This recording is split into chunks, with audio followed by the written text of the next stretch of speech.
દર્શક મિત્રો, આપણે નાસ્તાના વિરામ બાદ પુનઃ હાજર થયા છીએ જેનિલ અને મિલોનીની રેસમાં. અત્યારે મિલોની એની સાયકલ ઉપર બેસી રહી છે અને જેનિલ ભાગમ ભાગ રસોડામાં પહોંચી ગયો છે અને રસોડામાંથી પાછો આવી ગયો અને થોડી જ વારમાં મિલોની પણ એની સાયકલ ઉપર બેસી ગઈ અને ભાગમ ભાગ કરતી રસોડા તરફ જવા માંડી છે. એ રસોડામાં પહોંચી ગઈ અને જેનિલ પણ એની પાછળ રસોડામાં પહોંચી ગયો છે. એકદમ ફાસમ એકદમ ધડામધામ,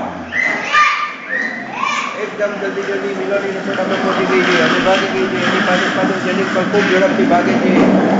એકદમ ઝડપથી હરીફાઈ ચાલી રહી છે, જોરદાર તાળીઓના ગડગડાટથી હરીફોને વધાવી લો મિત્રો. આ મિત્રો નાના ભૂલકાઓ આપણા જ બાળકો છે. આપણે તેમને તાળીઓના ગડગડાટથી વધાવી લઈએ, તાળીઓ પાડીએ અને આ બંનેના ઉત્સાહમાં વધારો કરીએ. આપણી ફરજ નહીં પડે છે મિત્રો.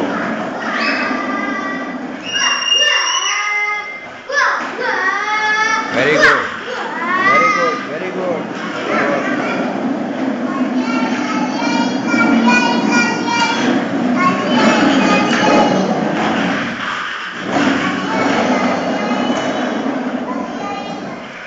મિત્રો, very good.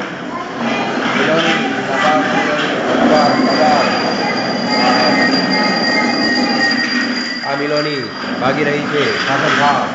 Very good Miloni, very good. આ મિલોનીનો બાળપણનો ફોટોગ્રાફ છે જે આપ જોઈ રહ્યા છો. મિલોની જ્યારે નાની હતી ત્યારે આવી સુંદર લાગતી હતી અને અત્યારે પણ હાલમાં પણ એ એટલી સુંદર લાગી રહી છે. તો આ હતી મિલોની, જેને આપ જોઈ રહ્યા છો ફોટાની અંદર. મિલોનીનો બાળપણનો ફોટો. આ મિલોની અત્યારે હાલ ધોરણ 1માં અભ્યાસ કરી રહી છે. ડોન બ્લોસમ એકેડેમીની વિદ્યાર્થીની છે. શ્રીનાથ બંગલો 26 નંબરમાં રહે છે. અત્યારે એની મમ્મી એકલી નરોડા ગઈ છે. જયશ્રી આંટીની સાથે ધવલભાઈની ગાડીમાં. ધવલ મારુતિ વાહન ચલાવી રહ્યો છે. એની પાછળ જેનિલ છે.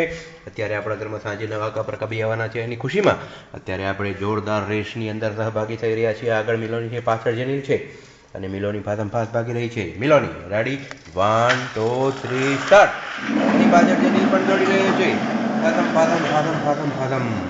Very good. તો દર્શક મિત્રો, આપ આ રનિંગ કોમેન્ટ્રીથી થોડી બોર થઈ ગયા હશો એવું હું માની રહ્યો છું અને તેથી જ કરીને હવે આપણે થોડી વાર માટે લઈ રહીએ છીએ કોમર્શિયલ બ્રેક. બાય.